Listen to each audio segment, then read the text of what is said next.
Hi, everyone, and welcome to the show.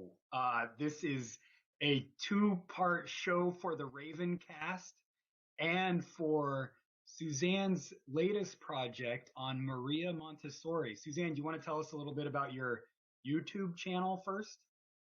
Oh, sure. Yeah, I have gotten this crazy idea that I want to dramatize the life of Maria Montessori because I think it's the best way to get the message out about why she's so relevant for today, not just about um, her education method, but about transforming a culture of violence into a culture of peace. That was kind of her mission. Uh, it ended up being manifested through education, um, but the whole concept of how do you build a culture of peace is what drove her entire life. And that's exactly what we're trying to do at the Raven Foundation, to use mimetic theory to build to help foster cultures of peace. And you say Maria Montessori was alive in the early 20th century? Right. Yes, she was born in 1870 in Italy, and she died in 1952 in um, in Holland. Wow. And she was trying to build cultures of peace during World War One and World War Two and all of these big events of war that were happening. And you say that she's relevant for today as well, not just in education, but in building cultures of peace. How is she relevant for today, do you think? Well, I think she was a realist. As often as you can talk about her in very idealistic terms, and she often wrote uh, very spiritually, almost like a mystic would be writing. Um, she was very clear-sighted about if you want to change culture, you have to address the situation as it exists. Her method was developed working with children that were institutionalized for a variety of reasons, mostly for mental deficiency. They were housed in insane asylums. She worked with the poorest of the poor. She was a medical doctor, so she worked with um, people who couldn't afford, um, they didn't have running water in their homes. They didn't have any daycare for their kids, and both parents were working. She said, if you're going to change the world, you have to look at the world as it is and what do people need? What do they need to improve their situation? Because uh, her basic assumption was that people aren't poor because it's like their goal in life. You know, their children aren't sick and they can't afford medical care because that's the way they want it. I mean, she understood that people have the same needs, wants, and desires across the board, but we have to help facilitate environments that will enable them to fulfill their dreams for themselves and their kids. That's the trick, to facilitate the kind of environment that will meet those needs. Exactly. How do you do that? How do you facilitate that kind of environment in a children's classroom? Yes, that's what she realized was that the reason these so-called mentally deficient children weren't able to thrive is because they weren't given the proper environment that supported their development. So what she realized is kids are hardwired to learn and grow and develop and mature. You don't have to teach a baby how to learn language. They just do it, Hmm. right? So, but what do you do that facilitates their learning? Well, you look at how they learn. Hmm. They learn by absorbing the environment, by interacting with it. She's very understood children like the hands were their interface. Uh, that's why kids are always, can I touch it? I want to touch it. They put it in their mouths. This is how they're making sense of the world and interacting with it. So you have to have an environment that allows them to move freely according to the dictates of what their developmental needs are at that time, which means the adult role has to be diminished dramatically, right? The adult role is in setting up the environment and then getting out of the way so that the kids can move freely through it. Does that That's make so sense? well, it makes sense, but it's so counterintuitive to the way that we typically think of education, where the teacher is the center of the room. Uh, and what Maria Montessori is saying is that the teacher needs to get out of the way and let the child be the center of the room. Correct? Exactly. And it's something you've written about in your parenting blogs as well, that the parent needs to learn their proper role in the home and in relationship with the kids as well. But it's still so counterintuitive for parents and for teachers because the adult is the one who is supposed to be in charge. And indeed, exactly. You as well you should be. So how does the adult stay in charge while still getting out of the way? By structuring an environment that facilitates that. Um,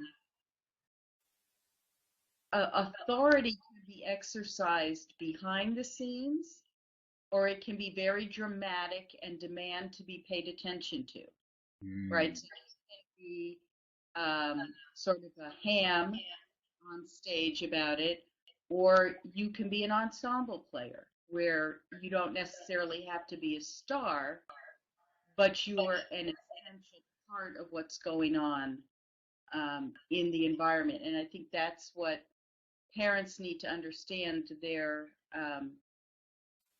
and teachers as well, that their role is more like being an equal member of an ensemble with the children. The children have as vital a role in their own growth and development as you do in facilitating it. Hmm. It's it's so helpful for me because I frequently find myself when I try to be um, kind of the center of my parenting household that I find myself getting into power struggles with my children. Mhm. And I imagine mimetic theory and Maria Montessori come in hand in this way, in that when you are modeling how to be the center of the household, that children are going to imitate that and try to be the power center of the household too. And that's how you get into these power struggles. Yeah, yeah, it's so paradoxical because when you're in a power struggle, you just keep thinking that the kid is opposing you. Why is this child refusing to do what I say when actually, as you point out, they are slavishly imitating you. They are doing exactly what you're modeling for them to do and be, which is to have your own way and to have it now, And right? so, in a very real sense, we scapegoat children for behaving badly when it's really we are the ones who are modeling this bad behavior for our children Yeah, I and think project. yeah, Yeah, I think it's very sad. It's a very sad commentary, but yeah, that's what we tend to do. We blame the children rather than accept responsibility for for failing in our role in the environment. We are the adults after all. We are the ones who are supposed to have the big picture, who are responsible for the safety and security of the kids. And when we abdicate that role in favor of, ego strokes or whatever we think we're getting out of obedience, um, it really is a failure to support our kids. what you're getting at with this is changing our understanding of adulthood, of of parenthood. Mm-hmm. Because what I hear a lot of the typical understanding of what it means to be a parent is to have this kind of authoritarian role. And if your children are getting out of hand, then you need to make enforce your will upon them and make sure that they get back in line. Right.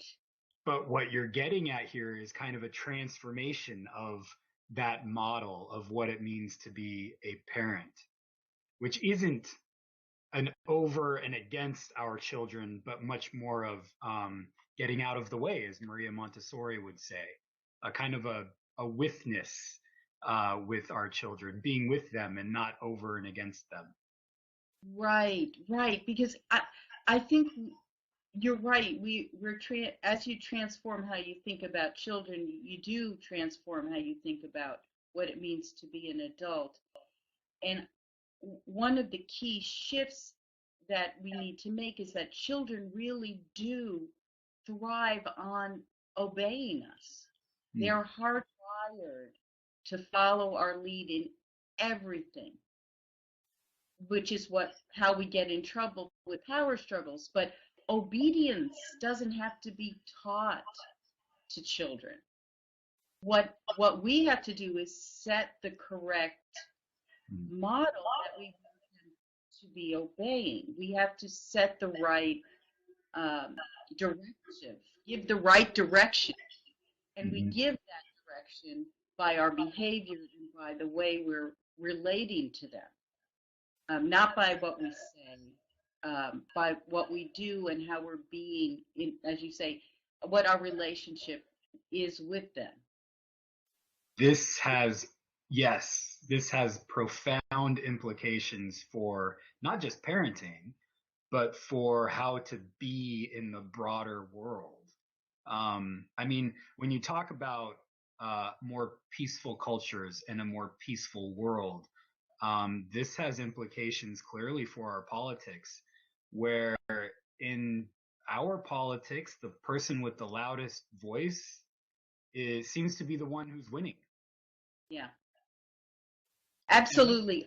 Yeah, and it's it's not a very it's not a peaceful posture. You can tell this is a very violent political age that we are in. The loudest absolutely. person wins. The loudest person gets the most attention, and everybody. That's the model that we have.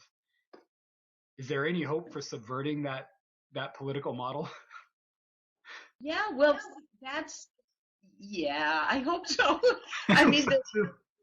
the thing is, if you raise children in a conflictual model, they are going to grow up thinking that rivalry is the only way to get attention, that authority is only exercised through a dominance over and against thing. And they never really, children never really then get a chance to thrive, and learn this other sort of way of being in the world, which is a way in which um, relationships are mutually respectful Mm. rather than coercive.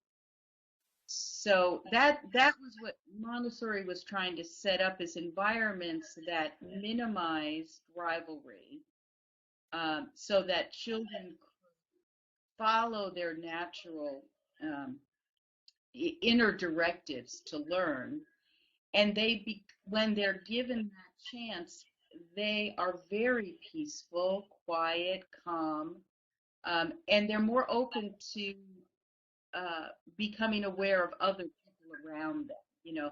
That's the basis for community, is being able to be aware of others and what their needs are.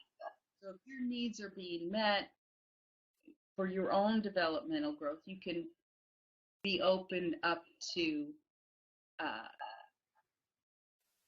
being in tune with other people's needs, and working with them for what they need. Yeah, and one of the crucial insights that you've told me about that Maria has had is that you need to start this education at a very young age. I imagine that's because if you start creating this pattern of conflictual relationships, conflictual mimesis in the beginning of a person's life, it's very hard to break it. But It is. It is. the same can be true for more cooperative relationships and cooperative mimesis. If you plant those seeds earlier on, there's a better chance for a more cooperative stance towards the world and towards one another. I do think so because I think you create more secure people, people that are more comfortable with themselves because their own growth and development wasn't kind of stunted. Mm. It was allowed to proceed naturally.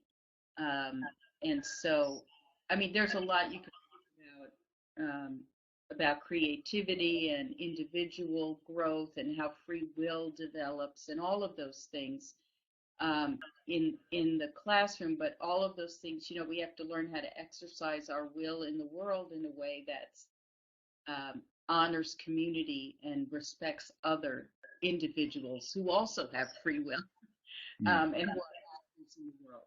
So yeah, I mean, obviously we could talk about this for a long time. Yes. And I just want to say if you want to keep up with Suzanne's thoughts on this, please go to her YouTube channel where she posts very frequently. What's the YouTube channel called, Suzanne? The Montessori Project. The Montessori Project. Also, you have a Facebook page called the Montessori Project. Called, I think the Facebook page is the Maria Montessori Project. The Maria Montessori Project. So you can keep up with Suzanne's videos and her Facebook posts over there. And thank you for the conversation, Suzanne. It's been great. That was fun. Awesome. Well, I hope to do it again sometime. And thanks everybody for listening and watching in. And we'll talk again soon. Bye bye.